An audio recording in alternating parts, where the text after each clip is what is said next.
I got a question I want you to think about. How do you write the biography of a fictional character? I mean, it's a fictional character. It exists in the mind of the author themselves. How do you do that? Well, I don't know really, but that's the question I've been asking myself in trying to write about this guy. Not Gregory Peck, but the guy he was playing, Atticus Finch. Harper Lee's 1960 novel, To Kill a Mockingbird, is one of the most beloved books in all of American literature. And the hero of that novel, Atticus Finch, is one of the most enduring, beloved figures in American popular culture. In fact, when I talk about Atticus Finch, I like to do a little survey work. So you can help me out here. This will make sure everybody's still paying attention right here before lunch. If you have read To Kill a Mockingbird or have seen the film, stand up.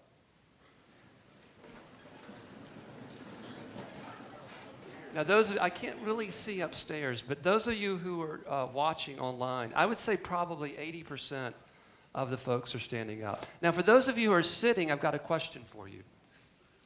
What's the matter with you?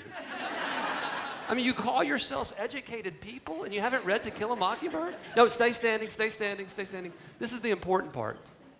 Now, if you read To Kill a Mockingbird because you're just a curious person and you read a lot, for no other reason, you were never assigned it in school, then sit down.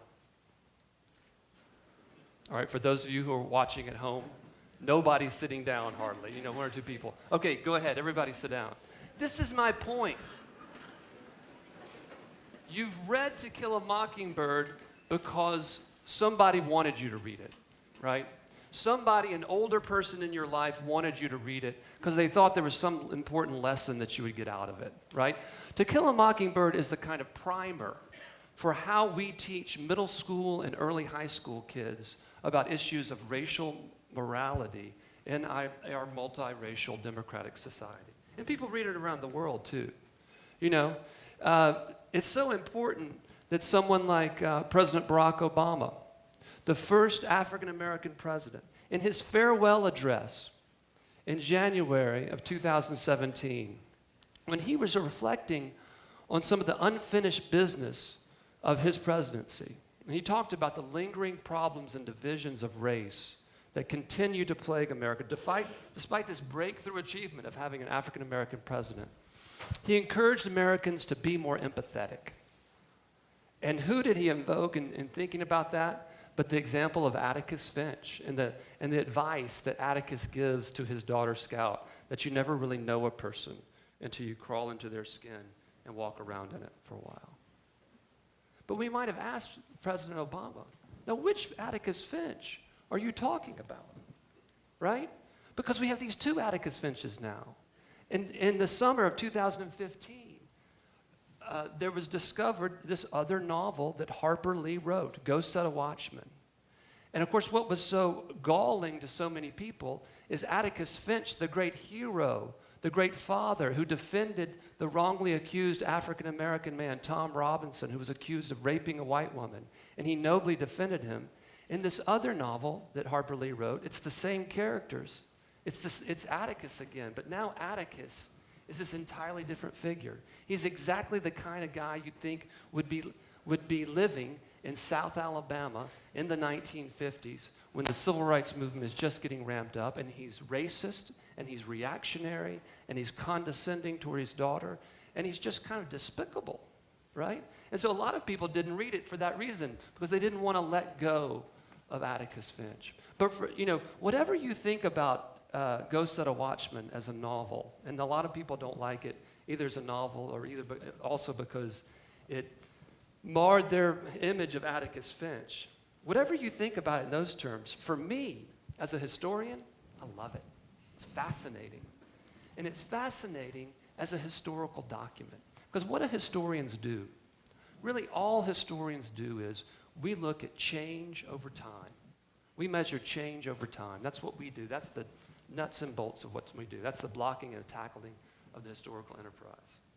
And now, Atticus Finch, I've always loved Atticus Finch. I've always been fascinated by Atticus Finch. But it's hard to write about him because you only had that one novel. But now we've got this other thing, this other source, and we can try to begin to measure the change over time. We can try to begin to tell a story, a biography of a fictional character. Now, the other thing I did is I went back and I started doing research on Harper Lee's family, and particularly this man, her father, Amasa Coleman Lee. A.C. Lee was his name. Now, like Atticus, it's long been understood that A.C. Lee was the inspiration for Atticus Finch. And like Atticus Finch, A.C. Lee was a small-town lawyer and state legislator from South Alabama. But unlike Atticus Finch, he was also something else. He owned a newspaper for 18 years. He edited a newspaper. And so I went back, and nobody had really looked at those newspapers or knew what was in them. And I didn't know what was in them. But I dipped back into the archives. I went over to Montgomery, Alabama, and started looking on microfilm, the old copies of the newspapers. And it was fascinating. A.C. Lee, a lot of these old newspapers, they wouldn't necessarily have an editorial page. I mean, a lot of times they would just be covering like little small things that are going on locally. But not the Monroe Journal, not A.C. Lee's paper. He had a very active editorial page. He was writing 3-4 editorials every week about everything under the sun, not just local politics or state politics, but the evolution of the New Deal. This was 1929 to 1947. And I went back and I read all 18 years worth of those editorials. I'm a historical nerd, so I love that kind of stuff. And it was great to go back and read that and be able to recreate his historical and political worldview. And doing that, you can see clearly that A.C. Lee was the inspiration both for the idealistic figure of To Kill a Mockingbird and the reactionary figure of Go Set a Watchman. In the 1930s, he was speaking out against demagoguery in Southern politics. He was speaking out against lynching in the 1930s. You can see how there would be the roots there for the kind of noble figure of Atticus Finch. But you also see him changing over the course of the 1930s and 1940s. As you get into the war years were a tremendously complex time. And they opened up the possibility for all kinds of new social reform movements in the American South. And it's World War II that you see the beginnings of the modern African-American civil rights movement. And A.C. Lee didn't like it at all. And you can see all the reaction and all of the resentment in the Atticus of Go Set a Watchman, you can see in some of those editorials from the 1940s, right? So that's one way I went back to try to write a biography of Atticus Finch. You can go back into the archives, right? The other thing that I did is I wanted to pay a lot of attention to the period. I think it's important to look in the period in which Harper Lee is writing, the 1950s. And some of the other archives I've been able to uncover tell an important story about the relationship between these two novels. To Kill a Mockingbird set in the 30s, Go Set a Watchman is set in the 1950s, but it's very confusing because she wrote the Go Set a Watchman first. The first novel she wrote was the one that took place in the 1950s, and then she started this other novel that took the characters back into the 1930s, okay? And I was able to pin down exactly when she was writing. She started Go Set a Watchman. This was the first novel she ever tried to write. She started it in early of 1957. And the argument of that novel, when we read it in 2015, when it was published, everybody was struck by the fact that Atticus Finch was a racist, and that was the big news. But we missed what actually the political message of the novel was. And it was actually a very conservative political message for Harper Lee. And the message is that there are these conservative white men like Atticus Finch that the North, quote unquote, doesn't understand. And that if the South is going to change, it's going to be led by these conservative men who are going to live a kind of peaceful, measured, orderly change to some kind of new relationship between blacks and whites in the South. It's an argument in favor of trying to impress on the North, quote unquote, that there are good people in the South who need to be trusted to lead this change. And what's fascinating about what's happening at the time, 57 and 58. And I know this in part because I've been reading the newspapers from Monroeville at that time, but also because this is what I do as a political historian. I know the ins and outs of those late 1950s. And what was happening in the South in the late 1950s, it wasn't those conservative white men who were helping leading the change, who were moderating the hotheads and the racists and the violent reactionaries like in the Ku Klux Klan. What was happening instead when Harper Lee was writing is that it was the Klan, actually, in Alabama, in Mississippi, in Georgia, that was radicalizing the councils. And so in that political context, the message, the politics of Go Set a Watchman would have been quite obvious to Harper Lee as to the limits of that kind of interpretation. And I think the audience, the intended audience for Harper Lee changes too, in that instead of writing to the North and telling them all the things that they don't know about the South, To Kill a Mockingbird and that idealized version of Atticus is really, for Harper Lee, a kind of message, a letter to her own people, to the otherwise decent white Southerners who are being caught up in the madness of militant segregationist resistance in the late 1950s that was sweeping Alabama and Mississippi and Georgia and sweeping all of the South. I got to be honest with you. I got a problem with Atticus Finch. I love Atticus Finch, and I grew up in a small town in the South in Mississippi, very much like the one that Harper Lee was from. And when I was growing up, I wanted to be Atticus Finch. I wanted to do something good for my native South, and I wanted to help on racial issues. I wanted to be just like Atticus Finch. But of course, you grow up and you realize Atticus Finch isn't a real character, right? Atticus Finch is too good to be true, right? And all those things that are so frustrating about that novel and about the movie, that Atticus, the white guy, is the hero and the savior, and that the only racists are those poor white crackers, right? Those redneck mules. And those are the only really bad guys. And of course, Tom Robinson, he has no real role in it all, just as the object of pity. I don't like it for those reasons, and I also don't like it because it doesn't really reflect very well what actually happened in the South. It wasn't the strong-jawed, handsome white guys in the South who led the South through the transition to modernity. You know, it was the grassroots African-American freedom struggle that did it. It was the foot soldiers for freedom, right, who stood up to Atticus Finch and stood up to the local white powers and politicians, right? And so that's always been a problem for me. One of the great ironies, one of these delicious little ironies of history is that Gregory Peck won the Oscar for Best Actor in April of 1963. It was the same month, April 1963, that this happened, that Martin Luther King was arrested in Birmingham, Alabama, and put into the Birmingham jail. And it was from there that he penned Letter from Birmingham Jail, which if there's anything that's more widely read than To Kill a Mockingbird, it would probably be Letter from Birmingham Jail, right?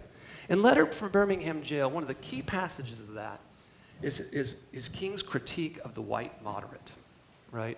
His critique of those well-meaning white folks who can oftentimes get in the way of genuine, meaningful racial progress. But one of the interesting things about King's letter, he wrote it in April of 1963. It was published the following month. And then it was revised and put into a book that he published the following summer of 1964, Freedom Summer, in a book called Why We Can't Wait. And he includes in that book an earlier chapter, chapter 2, in which King is making the argument of the necessity and the relevance still of nonviolent protest. That nonviolence still works. It's not too late.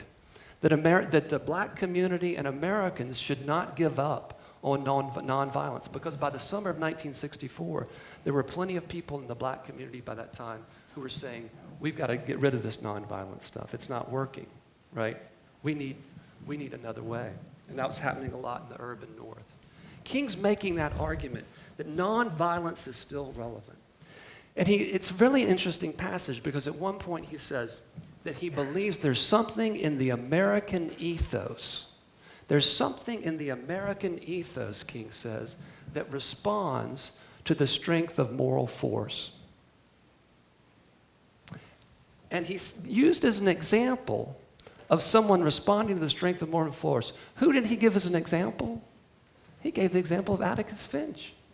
He said, just look at the recent success and popularity of Harper Lee's novel and movie To Kill a Mockingbird, where Atticus Finch stands up to the lynch mob, and with his daughter Scout, they face down the lynch mob with nothing more than their law books, and they make men realize that those men who would be caught up in the kind of bestiality and then the horror of racism, they remind them that they're human beings, right? King uses Atticus Finch as an example in his 1964 book. And he uses it because King was still trying to tell Americans that he believed that moral witness, that the power of moral example could change people's hearts and minds. And so I think it's important for us to remember today the way that the strength of King's belief and the way that a figure like Atticus Finch served as a kind of emblem of that belief, of that faith.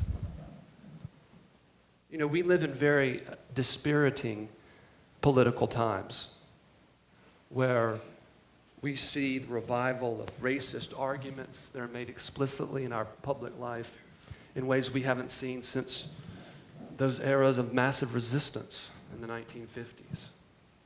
We live in a time where people are reverting to their kind of tribal identities in ways that we wouldn't expect Americans to do. And at a time where people are so eager to turn their political enemies, their political opponents, into mortal enemies. Harper Lee and Martin Luther King, they experienced all of that in their time. That was exactly what was going on in the South in the late 1950s and early 1960s. And yet they never lost their faith in the power of moral example. I hope we don't forget ours today. Thank you.